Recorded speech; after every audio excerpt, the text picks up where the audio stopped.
अल्लाह अकबर, अल्लाह अकबर। 1:29 हो रहे। काले बादल, सुरमई सुरमई बादल, पूरा सीन ही पलट चुका है। अल्लाह अकबर। दूसरी बात, ऊपर आसमान के सीन नोट करो, बादलों के लश्कर भी आ गए। अल्लाह अकबर। कितनी देर हुई है? थोड़ी देर हुई है ना। अब फर्श भी दिखाता हूँ तुम्हें, ये देख लो।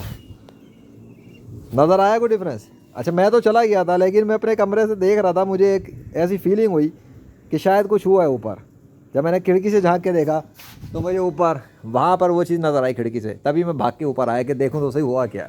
अब ये देख लो, कहा था ना मैंने कि अल्लाह की हिकमत है, अल्लाह ही जानता है। उस वक्त उसने इसलिए नहीं किया ताकि यहाँ का वो इवेंट रिकॉर्ड करवा दे जो पानी के कतरों के साथ हुआ, हो गया। अब ये सब मेरे फ़र्क नज़र आ रहा है अलग, ठीक है। अब तुम कहोगे हाँ वो तो टाइम इतना हो गया, सूखना ही था। बात ये नहीं है, बात वही है जो असल समझाई जा रही है। ये कैसे हो गया फिर? आ गए ना लश्कर, आ गए ना सुरमई बादल, बन गया ना वो सब कुछ। खुद नहीं हुआ, पूरा गोला बनाए यहाँ पर आकर, देख लो डिज़ाइन के साथ। और सिग्नेचर अल्लाह का वहाँ आ चुका था जो मैं पहले ही दिखा चुका हूँ। फ़िलहाल इतना काफ़ी है, सिर्फ बैकग्राउंड दिखाना था मुझे कि कहानी पलट गई है थोड़ी सी, या फिर परमानेंटली है तो हम बाद में देखेंगे ना। अब मुझे क्या पता कि आगे कुछ और ही सीन हो जाए, फिर ना कहना। खैर anyway, Allah Akbar is the master and creator of universe, the God of nature. Thank you so much, thank you. Allah Akbar.